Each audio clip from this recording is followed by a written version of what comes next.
رضيت بالله ربا. بسم الله الرحمن الرحيم. الحمد لله وحده وصلى الله وسلم على من لا نبي بعده وعلى آله وصحبه وسلم. My beloved brothers, my dearest sisters, we heard a beautiful melodious recital of our Imam from Morocco and the other Imam from Burkina Faso. If you are unaware, those are the nationalities. But the book of Allah is the same.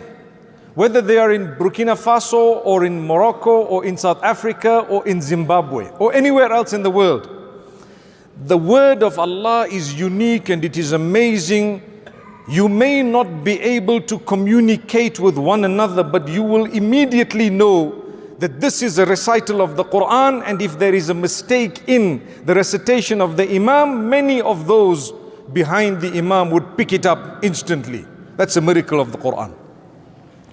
إِنَّا نَحْنُ نَزَّلْنَا الذِّكْرَ وَإِنَّا لَهُ لَحَافِظُونَ. We have revealed this revelation and we shall protect it, we shall look after it. There are so many ways of looking after the Quran. I want to highlight one before I continue. Every one of you has contributed towards the protection of the Quran by the will of Allah. Do you not know a small portion of the Quran off by heart? The answer is yes. If you know a small portion of the Quran off by heart, even if it is Surah Al-Fatiha and the opening surah of the Quran, even if it is 2 or 3 other short surahs, thank Allah you have been used to protect and to preserve this great book by the will and divine mercy of Allah subhanahu wa ta'ala. The reason is, many people ask, why is it that when I have to pray the 5 daily prayers, it must be in Arabic? Well, if it was in any other language, perhaps we may have lost the authenticity of this book. Subhanallah. Allah says, don't adjust the book in order to suit you, but adjust yourself in order to suit the book. Subhanallah. May Allah make it easy. This does not mean we are not allowed to supplicate or make dua in another language. You can supplicate in any language you want. But when it comes to the recital in the 5 daily prayers, that must be in the Arabic language as per the instruction of Allah Almighty. May Allah Almighty make it easy. This evening, we heard verses regarding the signs of Allah subhanahu wa ta'ala. Verses one after the other where Allah says, وَمِنْ آيَاتِهِ, from His signs. He wants you to think about His signs. He wants you to look into them, to ponder over them. In fact, He says in many places in the Quran, إِنَّ فِي ذَلِكَ لَآيَاتٍ لِأُولِي النُّهَى إِنَّ فِي ذَلِكَ لَآيَاتٍ. When He says certain things, He says, in this there are signs, but not just for anyone and everyone, for those with intellect, for those with sound intellect, those with knowledge, or those who would like to achieve guidance and so on. Are we going to be from among those who ponder over the signs of Allah subhanahu wa ta'ala? Well, He says, one of the primary signs of Allah. Let's listen to the verse. وَمِنْ آيَاتِهِ أَنْ خَلَقَكُم مِّن تُرَابٍ ثُمَّ إِذَا أَنْتُمْ بَشَرٌ تَنْتَشِرُونَ. From the signs of Allah Almighty is that He created you from turab, from dust. All of you are from the same source, and then He caused you to disperse all over the world, everywhere. But if you ponder over His signs, you are from one source. I remember speaking to a man who said, I don't believe I come from Adam. I don't believe I come from Eve, meaning Hawa, may peace be on them. We believe that we are from Adam and Eve. A man tells me, I don't believe we are from Adam. I said, well, where do you believe you are from? He says, well, we just came about. I said, well, I want to tell you, if you believe you came about, according to you, everyone else is from the same source. That much he had to agree. He had to agree that even if they say that we don't believe that we are from Adam, they would still believe we are from somewhere. which is exactly the same source. And on top of that, they would acknowledge that we are reproducing between us. How come if one person, this is something amazing, if one person came out naturally from somewhere and suddenly appeared, why did that not happen 3 or 4 times? How come it only happened once? Surely if that was nature that caused it, nature would cause it a few more times. But it hasn't. It goes to show there is something flawed about it. We come from Adam, my brothers and sisters. Allah says, وَمِنْ آيَاتِهِ أَنْ خَلَقَ لَكُم مِّنْ أَنفُسِكُمْ أَزْوَاجًا لِتَسْكُنُوا إِلَيْهَا. From the signs of Allah is that He created for you from amongst you your spouses in order that you achieve comfort from them.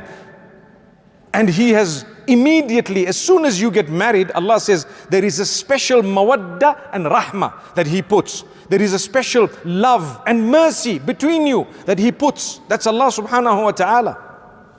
And then He speaks about something unique in these same verses, and that is the issue of the variations in languages and the variations in you as people. Why did He do that? Why did Allah create the races?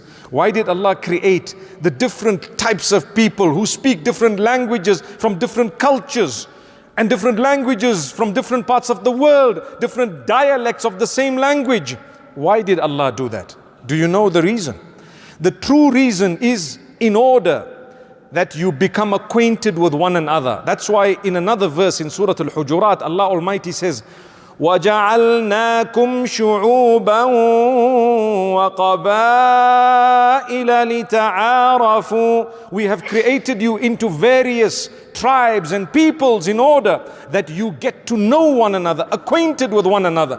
Today, we have a disaster. What is the disaster? It is an issue we need to speak about, that we face whether we like it or not. Racism. Where people look at you and your complexion, or we look at others and their color, their complexion, and immediately we judge them and we believe that they are on a certain level, higher or lower, based on the skin color. That is so backward and so unacceptable in the eyes of Allah. Allah says you are from one source. That's what we're talking about this evening. You come from Adam, you come from Eve. You are one major, massive family. And indeed, you have been split all over the world, but that does not make you any better than the other. That's why Allah says, Inna akramakum indallahi atqakum. Indeed, the most honored in the eyes of Allah from amongst you are those who are the closest in relationship with Allah. Nothing to do with your wealth, nothing to do with your color, nothing to do with the language you speak, nothing to do with your race, nothing to do with your nationality, nothing to do with anything else, your height or how short you are, nothing to do with how beautiful or handsome you are, nothing to do with all of that. How is your relationship with Allah? The closer the relationship, the more honored in the eyes of Allah you shall be. And how do I develop this relationship with Allah? 2 important factors. We will always speak about these 2 things. Don't ever forget them. Number 1, your worship of Allah needs to be in order. Number 2, your respect of the rest of the creatures of Allah needs to be in order. Those are the 2 things. One is known as huququllah, the rights of Allah. Allah asked me to do 5 salah, I will do them. Allah asked me to worship Him alone, I will do that. Allah asked me to declare my shahada and believe in and work towards it, I will do that. Allah asked me to fast in Ramadan, I will do it. Allah asked me to give charity, I will do it. Allah asked me to do so many things, to go for Hajj if I can. May Allah make it easy for all of us, I will do it. Whatever Allah has asked me to stay away from, I stay away from. Halal and haram, I know the difference between the 2. And whatever Allah has asked me to do, I will do it. That is the right of Allah Almighty. But there is a right, even from among some of those, if they are connected to other human beings. For example, if you look at zakat, you know, the charity you're going to give to the poor, it's connected to both. On one hand, it's wealth you are giving for the sake of Allah. I'm fulfilling the right of Allah. But the poor man also has a right. So I'm going to give from my wealth to a poor person. respecting him, because without him I would not have been able to engage in a pillar of Islam. Imagine. Don't you respect the house of Allah? Don't you respect when you come into the masjid, Allah Almighty tells you to dress in a certain way, to dress beautifully and so on. Ya bani Adam, khudhu zinatakum inda kulli masjid. O children of Adam, adorn yourselves when you come to the masjid. Wear nice, decent, beautiful clothing as you come to the house of Allah. It's a pillar of Islam that you are coming to fulfill. Enjoy it. This evening, we took our time. Did you notice? Recital. Those of you who are not used to, alhamdulillah, we enjoyed it.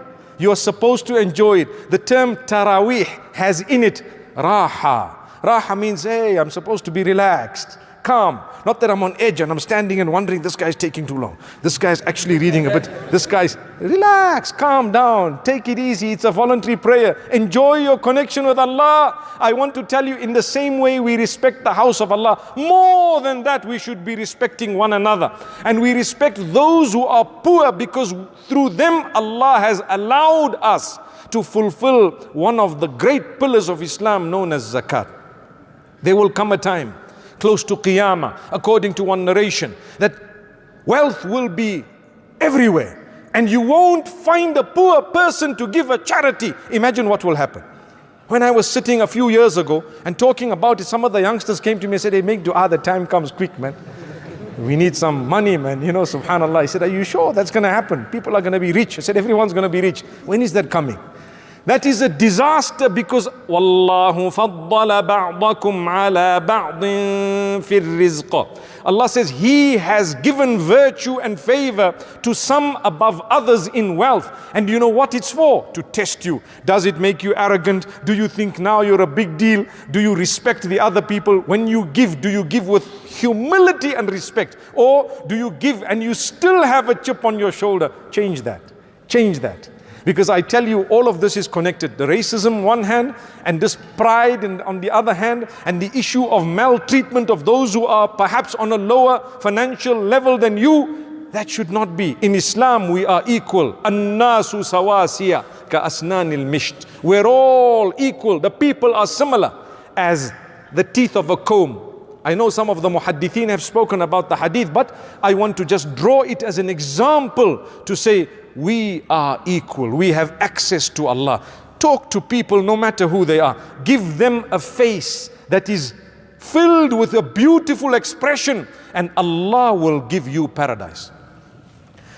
And why? Let me explain why. Who is your Lord?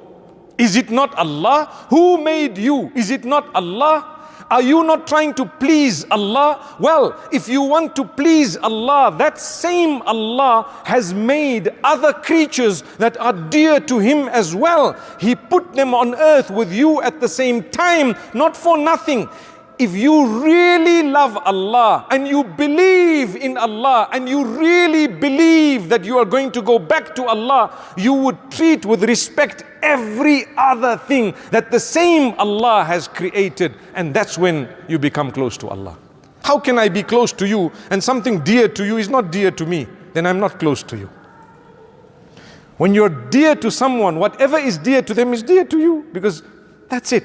MashaAllah. If you love someone, everything they love or is connected to them, you love it, you respect it. That is the relationship with Allah. We are entering almost, inshallah, the last 10 nights of Ramadan.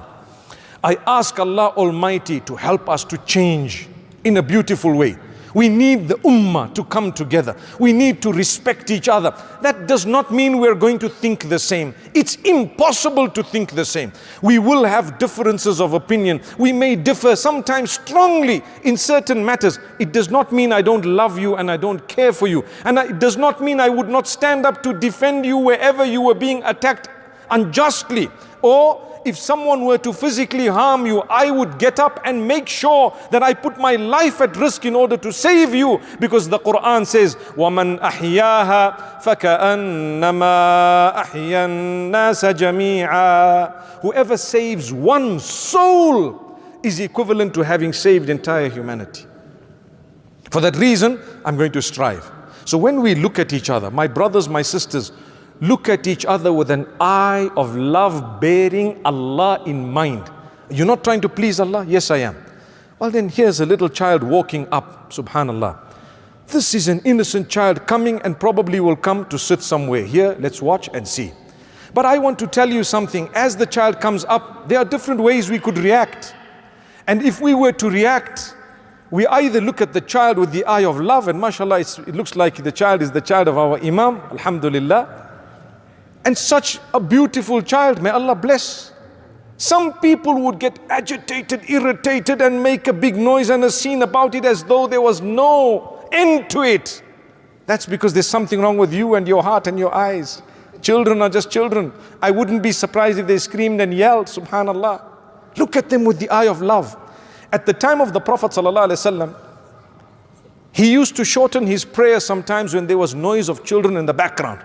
And nowadays you have masjids that say no children allowed. You seen that? Subhanallah, no children allowed. Yes, if sometimes there is an irritation and the masjid might be very small and people are not taking care of their children screaming and so on, because it doesn't mean, I said this I think yesterday I said it somewhere else.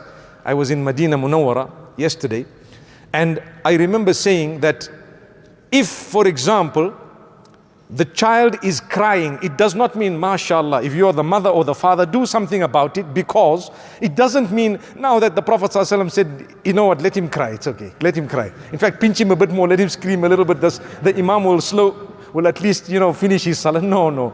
Do not take advantage of the rules. But at the same time, enjoy it. Look at each other with love. That's my child, it could be yours. Empower them, give them a greeting. The Prophet ﷺ used to spend a moment to greet the children. Do you know why? He made from them men who led the ummah. That's what happened. You look at the child and you tell yourself, this child tomorrow is going to be something. Why?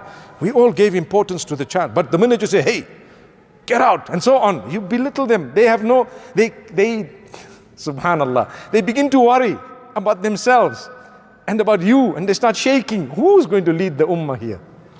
Are you really concerned about the future and the ummah and humanity at large? Look at the globe. People say there's hopelessness, there's so much negativity, there's so much of problem, there's disease. We agree, but there is hope in Allah. There is hope in Allah. Are we not in the masjid? Has Allah not chosen us to come here and put our heads on the ground for His sake? Wallahi, my brothers, my sisters, if you have come in or if you have put your head on the ground for the sake of Allah, it is only by the acceptance of Allah that you have done that. It's not anything else. When Allah wants you to come, you will come. I promise you, if Allah does not want you, you are no way going to come. There is no chance. No chance. That's why we say make an effort. Make an effort and thank Allah that He accepted your effort. When Allah is obeyed, He is obeyed by His permission. When Allah is disobeyed, He is disobeyed by His knowledge. Allah knows you disobeyed. And when you obeyed, Allah allowed you to do it. MashaAllah. May Allah Almighty grant us goodness. I have absolutely loved this evening. We are here in this beautiful Nizam Masjid in Midrand. We ask Allah subhanahu wa ta'ala to grant acceptance to this wonderful place. And subhanallah, the number of brothers and sisters who have come here this evening is indeed sign that the ummah is alive. I tell you why. We are going to start the last 10 nights, inshallah, more seriously than we took the first 20. By the will of Allah. This may be our last Ramadan. Is something going to change in you, my brothers and sisters? As we walk out of this masjid, ponder over what we said today. The issue of racism. Don't ever look at someone who's a different complexion or color and think to yourself, that person is low in any way, shape or form, because then you have just dropped yourself lower than them. It is something we need to think about. Respect people. Talk to them, greet them, offer them something that Allah has given you, and Allah Almighty will bless you in 1,000,001 ways. May Allah Almighty grant us goodness, and may Allah Almighty accept all our fasting and all our standing in salah, and may Allah Almighty use us to bring the ummah together and to respect one another even with our differences, and may Allah Almighty grant us the best of this world and the next. أقول قولي هذا وصلى الله وسلم وبارك على نبينا محمد سبحان الله وبحمده سبحانك اللهم وبحمدك نشهد أن لا إله إلا أنت